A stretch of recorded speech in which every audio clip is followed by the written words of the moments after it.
Hola, ¿cómo está? Bienvenido a esta nueva emisión de Economía en Tiempo Real.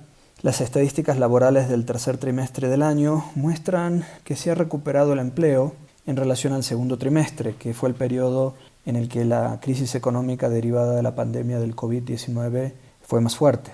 Sin embargo, para entender la gravedad de las consecuencias de esta crisis, hay que comparar los datos del empleo de este tercer trimestre con los del mismo trimestre del año pasado, cuando la situación era relativamente normal. Y lo que encontramos es lo siguiente. La población económicamente activa se redujo en 3.600.000 personas, es decir, en el mercado laboral mexicano hay 3.600.000 personas menos que el año pasado.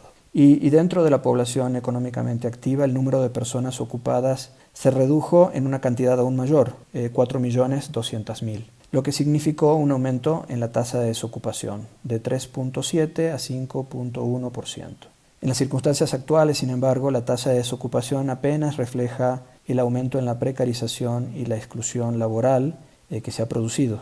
En relación con el tercer trimestre de 2019, en el tercer trimestre de 2020 hay 4.400.000 personas más que consideran que están realizando actividades laborales por debajo de sus competencias o disponibilidad de tiempo. Hay además 2.300.000 personas más que trabajan en condiciones críticas en términos de horas trabajadas y salarios que el año pasado.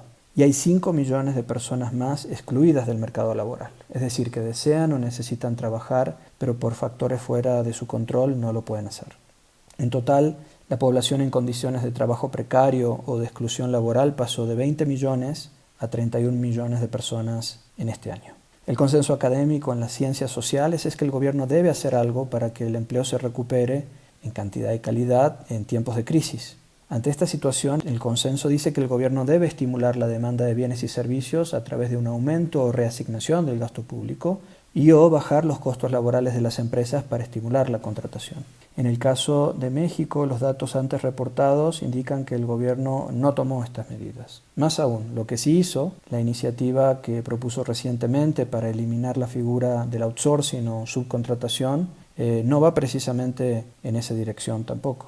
Si ahora se elimina la subcontratación, tanto las buenas como las malas empresas, las que abusaron de la ley, reducirán su contratación y miles o decenas de miles de trabajadores perderían su empleo y pasarían a engrosar las filas de los desempleados o inactivos que ya creó la pandemia. Más aún, si esto sucede, el resultado irá en contra y estará en contradicción con otro objetivo de este gobierno, que es mejorar el salario de los trabajadores. Y eso porque el gobierno, por un lado, ha modificado las leyes sindicales y de contrato colectivo de trabajo y ha aumentado el salario mínimo, con el objetivo de que los trabajadores tengan mayor poder de negociación frente a los patrones. Pero si el desempleo y la inactividad laboral involuntaria siguen creciendo, ello contribuirá a reducir, no a aumentar el poder de negociación de los trabajadores. Ya en este programa, durante los años 2017 y 2018, hemos criticado mucho la figura del outsourcing. Pero en política económica hay un concepto importante, ignorado una y otra vez por el gobierno de Andrés Manuel López Obrador. Y este concepto es el siguiente: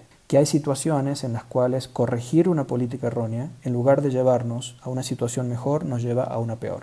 Corregir una política mala puede hacer más mal que bien, si el daño ya está hecho, pero trajo otros beneficios adicionales que no se pueden subestimar o subvalorar. En esos casos hay que buscar otro camino. Entonces la idea de quitar el outsourcing no es del todo mala, pero no es el momento para hacerlo. También hemos hablado mucho en este programa de que lo que le falta a la política laboral en México no es actuar por separado sobre los sectores del empleo formal y del informal. La ley del outsourcing, por ejemplo, tanto durante su aprobación en 2012 como ahora durante su eliminación, pues solo aplica al sector formal. Lo que hace falta es buscar unificar ambos sectores laborales y sostener esa unión a través de un balance responsable y realista entre flexibilidad laboral y protección social de las personas. En ese sentido, tanto el gobierno de López Obrador como los anteriores parecen no haber comprendido este problema, o no querer comprenderlo, para así buscar una solución definitiva. Eso es todo por hoy. Soy Marcelo de la Jara. Muchas gracias por su atención.